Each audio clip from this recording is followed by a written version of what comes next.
Salut tout le monde, c'est Etrose. Alors aujourd'hui, on se retrouve pour une nouvelle vidéo. Dans cette vidéo, on va voir ensemble les films projets qui ne sont jamais sortis. Donc, la vidéo va se décomposer en plusieurs catégories. Et pour chaque, je vais vous présenter un ou deux films. Mais si le concept vous plaît, dites-le moi dans les commentaires et je ferai une deuxième partie. Donc dans la première catégorie, on verra les films annulés mais qui étaient en cours de production. La deuxième catégorie, les films terminés mais non diffusés. La troisième catégorie, les films censurés ou controversés. Et pour terminer, la dernière catégorie, les films perdus ou détruits par un incendie, etc. etc. Donc on est parti sans plus tarder. De trait, c'est parti.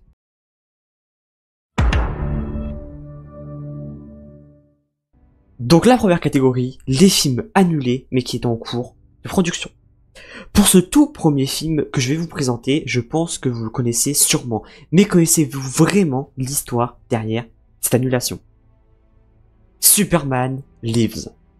Avant de parler de l'annulation lui-même, il faut raconter l'histoire. Donc Tim Burton devait réaliser le film et John Peters le produire. Quant à lui, Nicolas Cage devait jouer Superman tandis que Christopher Walken était pressenti pour incarner Brainiac. Les choix de casting envisagés pour Lois Lane étaient Courtney Cox et Sandra Bullock. Des personnages tels que Lex Luthor et Doomsday étaient également prévus pour être inclus dans le film. Selon Kevin Smith, John Peters avait énormément d'exigences. Il ne voulait pas que Superman vole ou porte de costume rouge et bleu, ce qui est très bizarre. Et il voulait que Superman combatte une araignée géante pour le final. Oui, vous avez bien entendu. Lorsque Peters a été interrogé dans une interview à ce sujet, il a d'abord nié les affirmations affirmant qu'elles étaient fausses, mais a déclaré plus tard que le final avec l'araignée géante était vrai et aurait été une séquence incroyable. Peters a également déclaré qu'il voulait faire un film sur Superman qui n'avait jamais été fait auparavant et avait choisi Nicolas Cage comme Superman parce que, je cite, il voulait pas quelqu'un de rose et quelqu'un pour la rue. Et pour finir, bien que la conception de costumes et des tests de costumes avaient été réalisés, je vous mets bien évidemment les photos cultes avec Nicolas Cage, il a souffert d'un scénario constamment revisité, d'une augmentation du budget et d'une vision controversée du personnage de Superman. Warner Bros à cette époque faisait face à énormément de problèmes financiers par rapport à des flops. Ils ont donc finalement décidé d'abandonner le projet avant le tournage. Donc ouais, c'est une histoire assez triste, mais John Peters était vraiment une personne très bizarre, je trouve. Le fait à la fin, il combat une araignée, il voulait pas que Superman porte un costume rouge et bleu, c'est très bizarre parce que c'est la base un peu, et quand on voit les costumes tests, etc., c'est des costumes vraiment très bizarres, un peu futuristes, on va dire.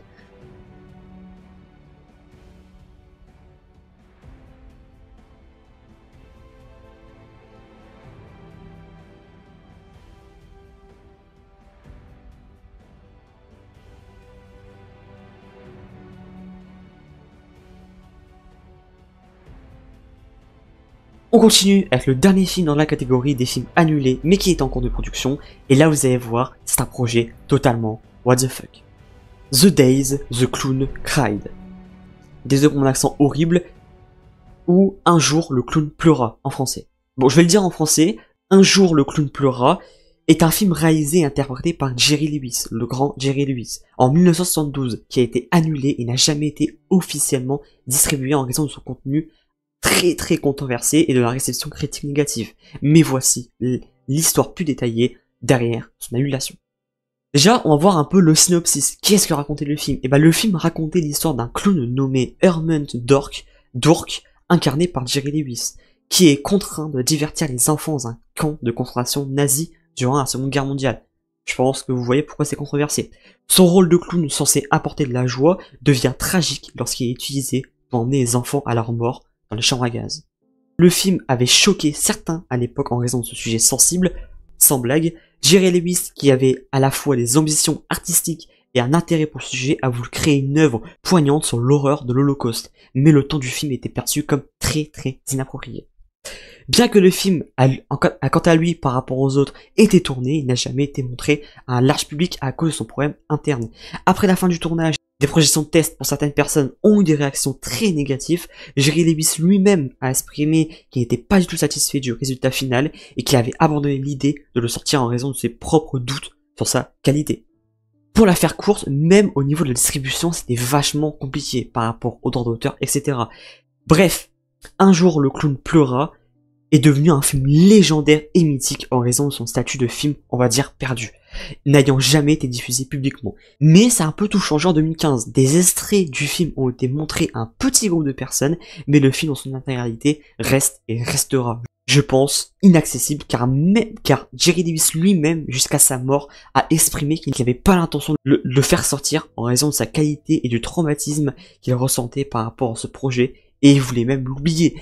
Mais ça ne s'arrête pas là. Pour complètement terminer cette histoire, comme je vous ai dit, en 2015, il y a certains extraits qui ont été montrés, mais le chose que vous ne savez pas, c'est que c'est Jerry Lewis qui a cédé le film à la bibliothèque du Congrès, sous la condition expresse de ne pas les diffuser avant au moins 10 ans. Alors pourquoi 10 ans? Ça je pense qu'on ne saura jamais. Mais en tout cas, la bibliothèque a autorisé la consultation en 2024, mais malheureusement ou heureusement, elle ne possède pas de version complète du film. Et en 2024 sort le documentaire qui s'intitule From Darkness to Light de Michael Lurie et Eric Friedler, consacré au film et inclut des extraits inédits. Donc voilà, c'est une histoire quand même assez dramatique, et on va pas se mentir, on est d'accord, ça fait flipper. Je suis désolé, mais le clown fait extrêmement flipper. Et même l'histoire, elle est quand même très... Voilà quoi. En fait, c'est surtout en fait l'époque où c'était diffusé. Mais c'est quand même fou quand même que Jerry Lewis lui-même, le créateur, lui-même ne voulait pas qu'il sorte, ne voulait pas le revoir, ne voulait tout simplement l'oublier. C'est quand même assez dingue. On arrive à la deuxième catégorie, les films terminés mais non diffusés. Voilà, je trouve cette catégorie quand même un peu plus cruelle que la première, parce que c'est quand même, le film est quand même terminé, on va dire. Pour le premier film de cette catégorie que je vais vous présenter, je pense que c'est l'une des décisions les plus choquantes dans l'industrie cinématographique et le plus récent. Je parle bien évidemment de Bad Girl de 2022.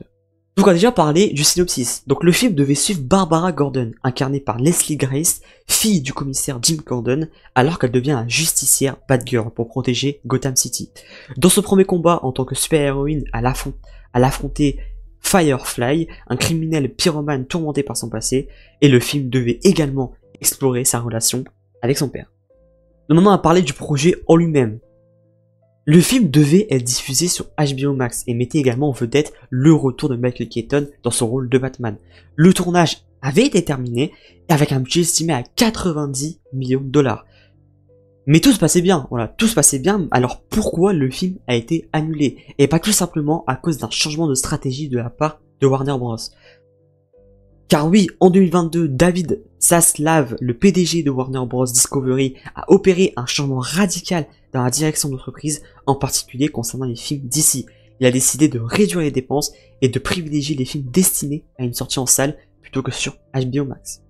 Ce changement a conduit à une réévaluation des projets en cours et Bad Girl, qui était destiné à la plateforme de streaming, n'a pas été jugé viable dans la nouvelle stratégie de studio, ce qui est complètement incompréhensible. Mais c'est pas la seule raison. Selon plusieurs rapports internes, les projections de test du film n'ont pas satisfait les dirigeants de Warner Bros.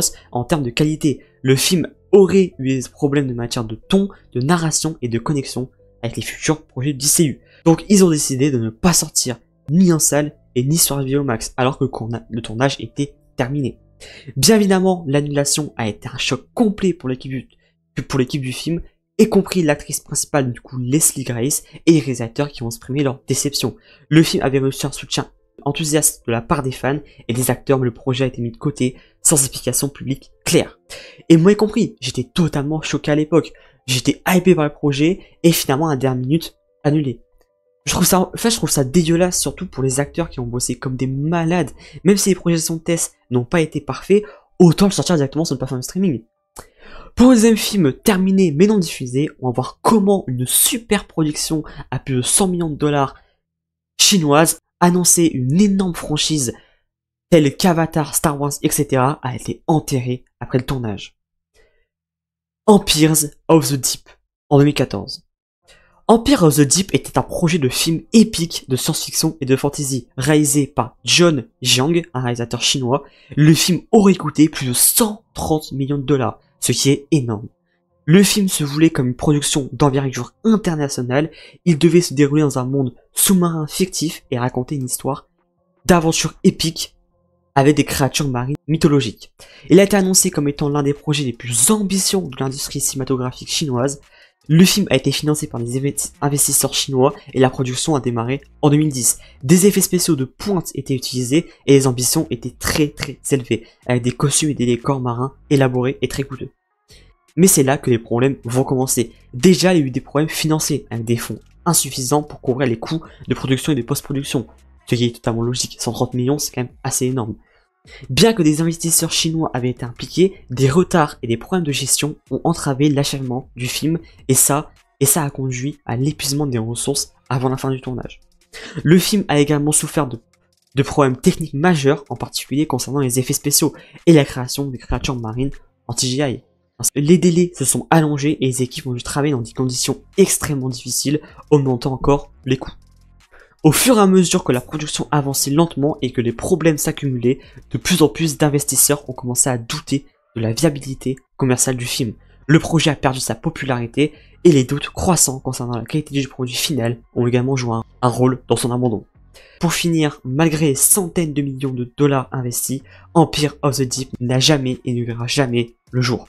Bien que des images de la production aient été diffusées, le film est resté incomplet. Les séquences tournées accompagnées de maquettes et de concept art ont été les seuls vestiges de ce qui aurait pu être une super production internationale. Ils ont perdu 130 millions de dollars, ce qui est énorme.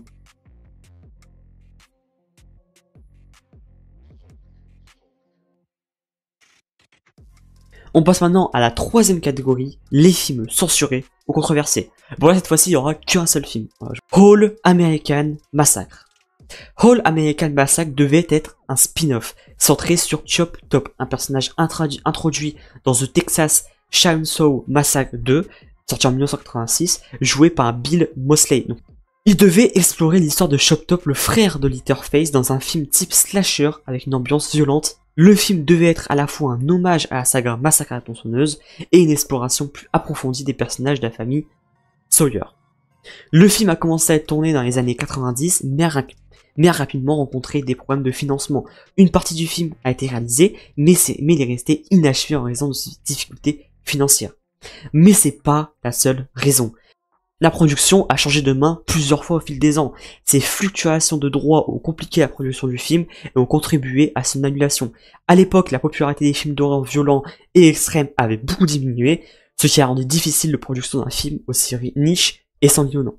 Et pour vous dire, il y a carrément eu des teasers sur internet, sur YouTube, vous cherchez, il y a carrément des teasers qui sont sortis, mais le film n'a jamais été terminé ni distribué. Pour finir, l'annulation de All American Massacre a fait du film un projet culte non réalisé et il est souvent mentionné parmi les films d'horreur qui auraient pu marquer l'histoire mais ont été perdus à cause de problèmes de production et des financements.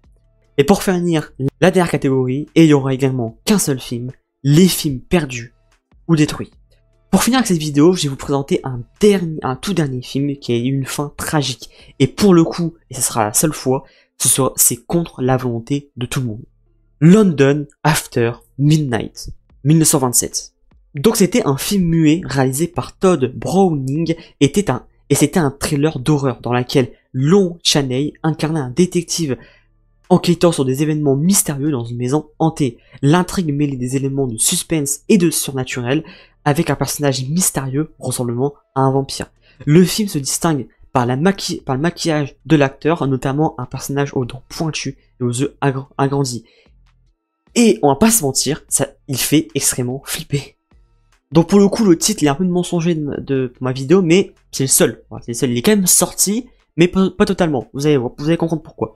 Donc, sorti en 1927, London After Midnight a attiré l'attention par son atmosphère sombre et son utilisation novatrice du suspense. Cependant, la réception est quand même un peu mitigée, avec des critiques qui saluaient l'ambiance, mais critiquaient certains aspects de l'intrigue. Alors, pour vous dire, il est sorti en 1927, mais avec peu de monde. Voilà, il n'y a pas beaucoup de gens qui l'ont vu.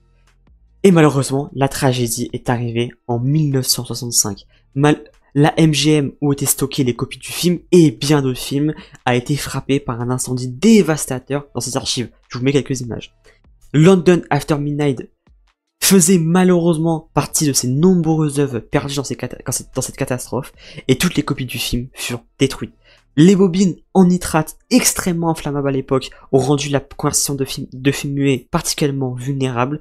Après cet incendie, London After Midnight est devenu l'un des films les plus célèbres de l'histoire du cinéma perdu.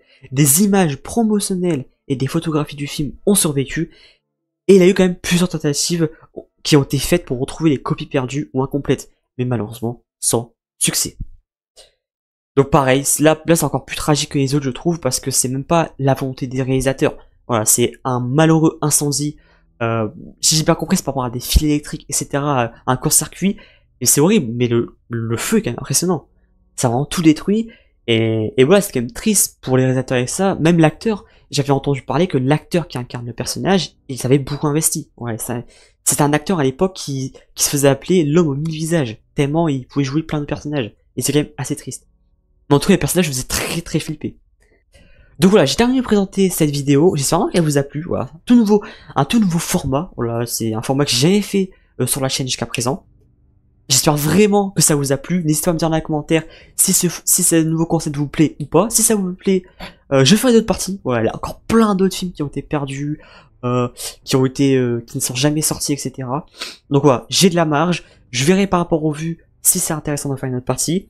En tout cas voilà, on voit quand même qu'il y a beaucoup de films qui auraient peut-être pu changer l'histoire du cinéma. Bref, n'hésitez pas à liker la vidéo, à la partager, ça m'aiderait énormément, et surtout à vous abonner et à activer la cloche de notification pour ne pas rater des prochaines vidéos. C'était Transciné, portez-vous bien, ciao ciao.